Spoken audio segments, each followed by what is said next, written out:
ಎಲ್ಲರಿಗೂ ನಮಸ್ಕಾರ. T two live ಚಾನೆಲ್ಗೆ ಆತ್ಮೀಯವಾದ ಸ್ವಾಗತ.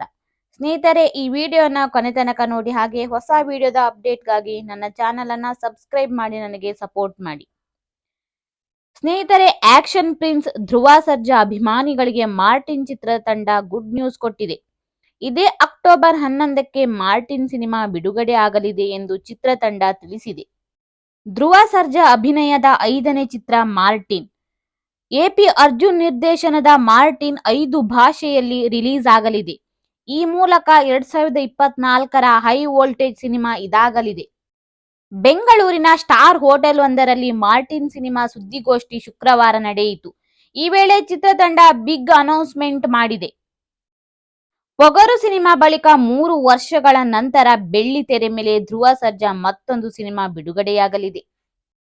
ಇನ್ನು ಈ ಸಿನಿಮಾದ ಬಿಡುಗಡೆಗಾಗಿ ಅಭಿಮಾನಿಗಳು ಕಾತರದಿಂದ ಕಾಯುತ್ತಿದ್ದಾರೆ.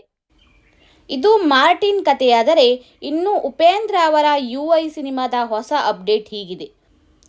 ಉಪ್ಪಿಟ್ಟು ರಿಲೀಸ್ ಆದ 9 ವರ್ಷಗಳ ಬಳಿಕ ರಿಯಲ್ ಸ್ಟಾರ್ ಉಪೇಂದ್ರ ನಟಿಸಿ ಆಕ್ಷನ್ ಕಟ್ ಹೇಳಿರುವ ಯುಐ ಸಿನಿಮಾ ಬಿಡುಗಡೆ ಯಾವಾಗ ಎನ್ನುವ ಪ್ರಶ್ನೆ ಕೇಳಿ ಬರುತ್ತಿರುವಾಗಲೇ ಉಪೇಂದ್ರ ಹಂಗೇರಿ ರಾಜಧಾನಿ ಬುಡಾಪೆಸ್ಟ್ನಲ್ಲಿ ಬೀಡು ಬಿಟ್ಟಿದ್ದಾರೆ. ತಮ್ಮ ಯುಐ ಸಿನಿಮಾಗಾಗಿ ಚಿತ್ರದ ಸಂಗೀತ ನಿರ್ದೇಶಕ ಬಿ ಅಜನೀಶ್ ಲೋಕನಾಥ್ ಜೊತೆಗೂಡಿ ಉಪೇಂದ್ರ ಬುಡಾಪೆಸ್ಟ್ನಲ್ಲಿ ಸಂಗೀತವನ್ನು ರೆಕಾರ್ಡ್ ಮಾಡುತ್ತಿದ್ದಾರೆ. 90 ಪೀಸ್ ಆರ್ಕೆಸ್ಟ್ರಾ ಬಳಸಿಕೊಂಡು ಸಂಗೀತ ರೆಕಾರ್ಡ್ ಮಾಡಲಾಗುತ್ತಿದೆ.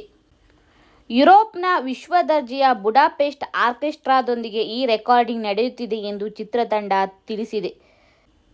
ವಿಕ್ರಾಂತ್ ರೋಣ, ಕೆಜಿಎಫ್ 2 ಮತ್ತು ಸಲಾರ್ನಂಥ ಸಿನಿಮಾಗಳು ಈ ಹಿಂದೆ ಬುಡಾಪೆಸ್ಟ್ನಲ್ಲಿ ತಮ್ಮ ಸ್ಕೋರ್ಗಳನ್ನು ರೆಕಾರ್ಡ್ ಮಾಡಿದ್ದವು. ಯುಐ ಪೂರ್ಣ 90 ಪೀಸನ್ನು ಬಳಸಿಕೊಂಡ ಮೊದಲ ಸಿನಿಮಾ ಎಂದಿದೆ ಚಿತ್ರತಂಡ.